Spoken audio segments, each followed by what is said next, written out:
একদম গ্যারান্টি দিয়ে বলছি, এভাবে নিরামিষ খেলে বারবারই খেতে হবে। দেখুন কালারটাও কেমন কীভাবে সুন্দর রেখেছি, সেই কথাটাও আমি বলবো।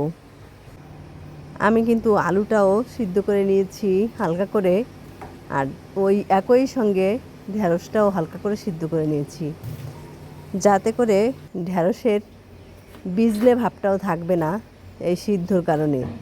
হালকা ভাপিয়ে নেওয়া আর কি। আলুটাও এভাবে কেটে নিলাম, ঢ্যাঁড়সটাও কেটে নিলাম।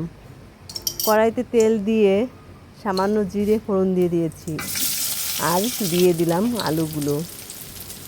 হলুদ লবণ দিয়ে সুন্দর করে আস্তে আস্তে একটু সময় ভেজে নেব। খুব অল্প সময়ে কিন্তু আমার রান্নাটা কমপ্লিট হয়ে যাবে।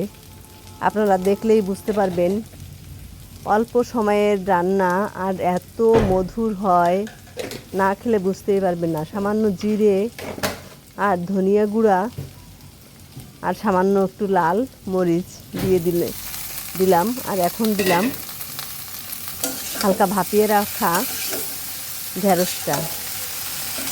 একটু এভাবে নেড়ে চেড়ে মশলার সঙ্গে মিশিয়ে নেব। তার জন্য আমি কিন্তু কোনো জল ব্যবহার করিনি। ঢ্যাঁড়সের গা থেকে যে জলটা বেরোবে সেই জল দিয়েই মশলাটা আমার এভাবে মিশে যাবে। কষানো হয়ে গিয়েছে, আর এখন দিয়ে দিলাম হালকা গরম জল। দেখুন গরম জলটা দেওয়ার কারণে কিন্তু দেওয়ার সঙ্গে সঙ্গেই তরকারিটা ফুটে উঠেছে। এখন একটু সময় একটু নেড়ে চেড়ে নেব। আমি কিন্তু ভিডিওটা স্কিপ করিনি, অল্প সময়ের ভিতরেই আমার রান্নাটা কিন্তু হয়ে গিয়েছে।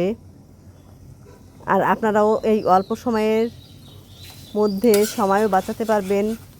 আর এত মজার খাবার, যারা নিরামিষ পছন্দ করেন, একবার ঢ্যাঁড়স দিয়ে এভাবে নিরামিষ খেলেই বুঝতে পারবেন আমি একটু মিথ্যা বলছি না।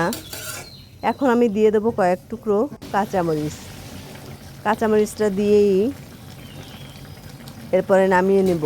অসাধারণ স্বাদের এই সবজি, তেল মশলা কম দিয়ে রান্না। আমার চ্যানেলে সমস্ত রান্নাগুলোই তেল মশলা কমের। এভাবে আপনারা খেলে বুঝতে পারবেন আর সুস্থ থাকতে পারবেন। ধন্যবাদ সকলকে, সুস্থ থাকুন এই কামনা করছি, আর সাপোর্ট করবেন। ধন্যবাদ।